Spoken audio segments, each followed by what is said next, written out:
নমস্কার, আমি রেশমি। আমার আজকের রেসিপি পটল চিংড়ি। অনেকেই খুব সুন্দরভাবে করে থাকেন এই রেসিপি, ট্র্যাডিশনাল যেহেতু। তা আমি যেভাবে আমার কিচেনে আমি তৈরি করে থাকি, আমি সেটাই আপনাদের সঙ্গে তৈরি করে শেয়ার করব। তো প্রথমেই একটা ননস্টিক কড়াই আমি গরম করতে দিয়েছিলাম, ফ্লেম মিডিয়ামে করে দিচ্ছি। প্রথমে একটা বড় মাপের আলু 12 টুকরো করে ডুমো করে কেটে রাখা, সেটা আমি ভেজে নেব। এই 1 টেবিল চামচ মতো তেল দিয়ে দিলাম। তেলটা একটু ভালো করে গরম হতে দিচ্ছি। তেল গরম হতে হতেই 1/4 চা চামচ হলুদ গুঁড়ো দিয়ে দিচ্ছি।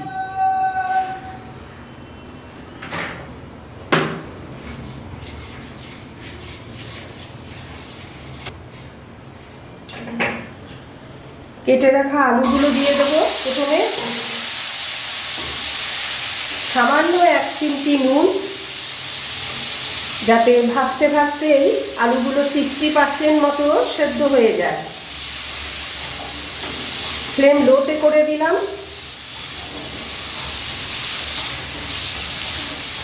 3 থেকে 4 মিনিট একটু নাড়াচাড়া করে আমি আলুগুলো একটু ভেজে নিচ্ছি।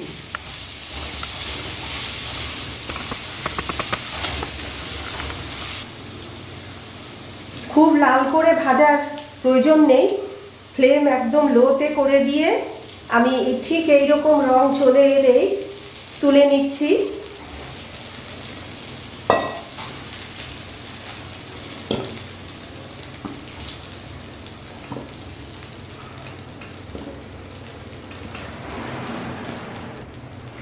এবার ওই একইভাবে আলুর মতন করে পটল আমি ভেজে নেব। পটলগুলো এইভাবে কিছুটা খোসা রেখে ডালনায় যেমন আমরা কাটি সেইভাবে কেটে রাখা।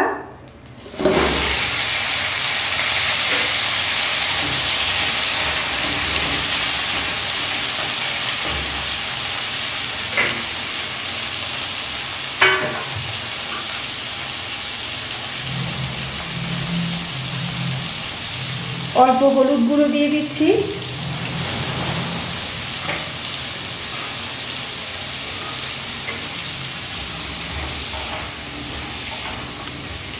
ফ্লেম মিডিয়ামে করে দিচ্ছি, যেহেতু পটল ভাজতে ভাজতে যদি লোতে থাকে তাহলে জল ছেড়ে দেবে।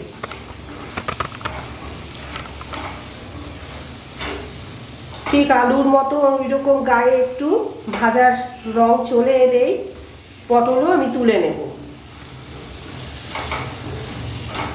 এখানে আমি 8টা পটল নিয়েছি মিডিয়াম সাইজের।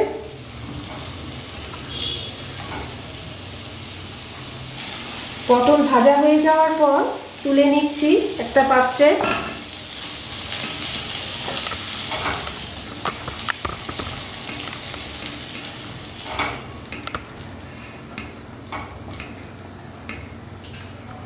দুই টেবিল চামচ মতো সর্ষের তেল আবার দিয়ে দিচ্ছি। তেল গরম হয়ে গেলে ফ্লেম লোতে করে দিয়ে ফোড়নে দিয়ে দেব 4টে ছোট এলাচ, 2টো টুকরো দারচিনি, 4টে লবঙ্গ আর 1/2 চা চামচ গোটা জিরে।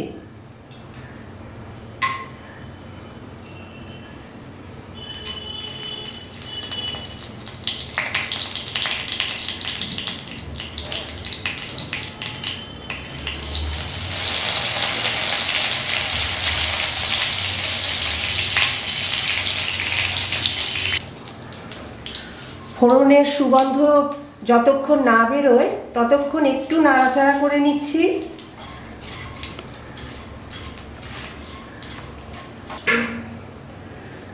দুটো মিডিয়াম সাইজের পেঁয়াজ মিহি করে কুচোনো দিয়ে দিচ্ছি।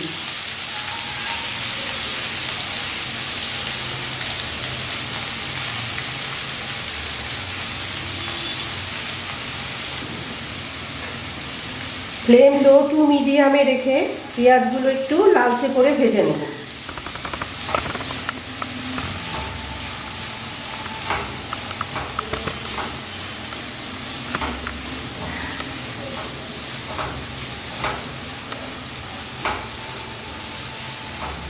পেঁয়াজে ঠিক এরকম লালচে রং ধরলে এরপর আমি দিয়ে দেব আদা রসুন কাঁচা লঙ্কা বাটা। 4টে কাঁচা লঙ্কা, 4 কোয়া রসুন আর হাফ ইঞ্চি আদা আমি শিলে বেটে নিয়েছি।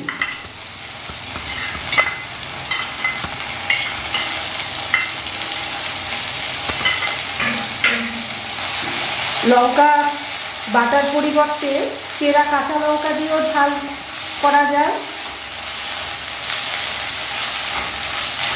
ভালো করে এই আদা রসুন কাঁচা লঙ্কাও পেঁয়াজের সাথে কষিয়ে নিচ্ছি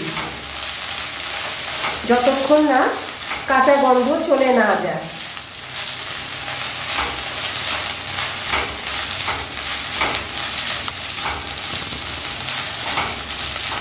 ফ্লেম লোতে করে দিলাম। 30 সেকেন্ড নাড়াচাড়া করে নেওয়ার পর হাফ চা চামচ কাশ্মীরি মির্চ দিয়ে দিচ্ছি, একটু ভালো রং হয় যাতে। হাফ চা চামচ হলুদ গুঁড়ো, 1 চা চামচ ধনে গুঁড়ো,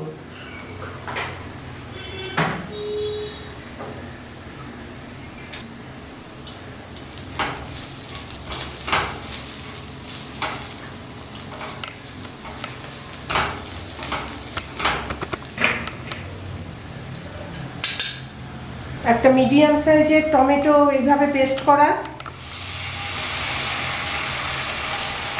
মিক্সিতে পেস্ট করে নিয়েছি আমি।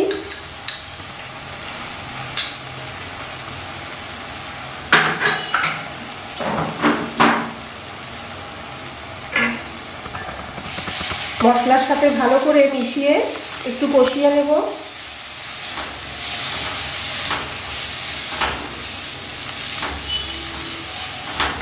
টমেটো ভালো করে কষিয়ে নিলাম, মশলার সাথে তেলও ছেড়ে এসছে। ঠিক এই সময় আমি দিয়ে দিচ্ছি চিংড়ি মাছ খোলা ছাড়ানো।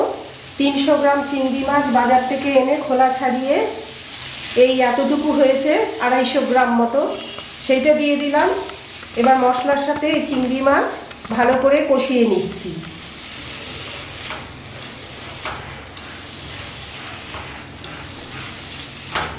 চিংড়ি মাছগুলো 1 মিনিট মতো একটু কষিয়ে নিলাম মশলার সাথে। আলাদা করে ভেজেও নিতে পারবেন চিংড়ি মাছ, আমি এইভাবে দিলাম। 1 টেবিল চামচ পোস্ত এখানে বেটে রেখেছিলাম মিহি করে, সবই শিলে বাটা, দিয়ে দিলাম।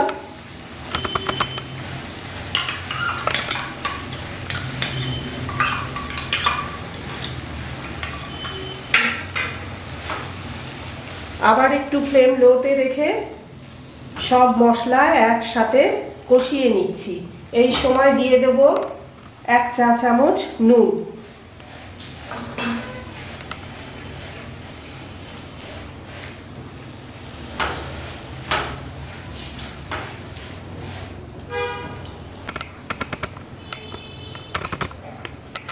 পোস্তর বাটি ধুয়ে জলটা একটু দিয়ে দিচ্ছি। ফ্লেম মিডিয়ামে করে দিলাম।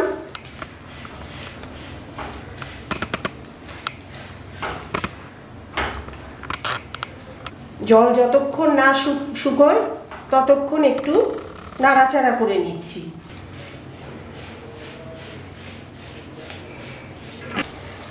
জল অনেকটা শুকিয়ে যাওয়ার পর ভেজে রাখা আলু, ভেজে রাখা পটল সব একসাথে দিয়ে দিচ্ছি। চিনি 1 চা চামচ,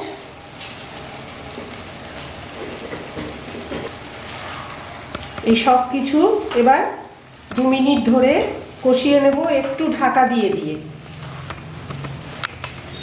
ফ্লেম লোতে করে দিলাম।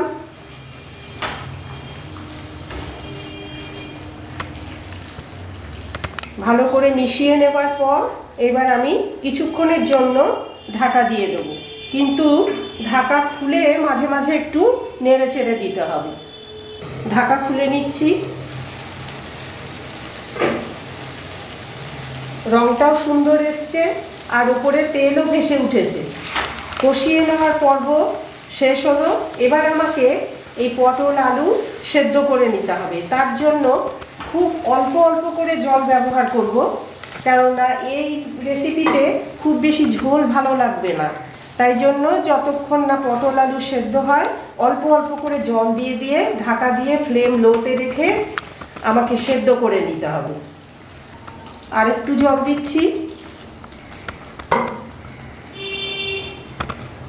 ঢাকা দিয়ে দিলাম।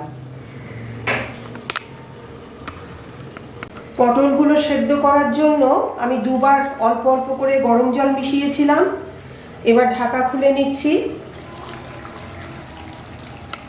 পটল সেদ্ধ হয়ে গেছে, সব শেষে দিয়ে দেব হাফ চা চামচ মতো গরম মশলার গুঁড়ো আর 1 চা চামচ ঘি।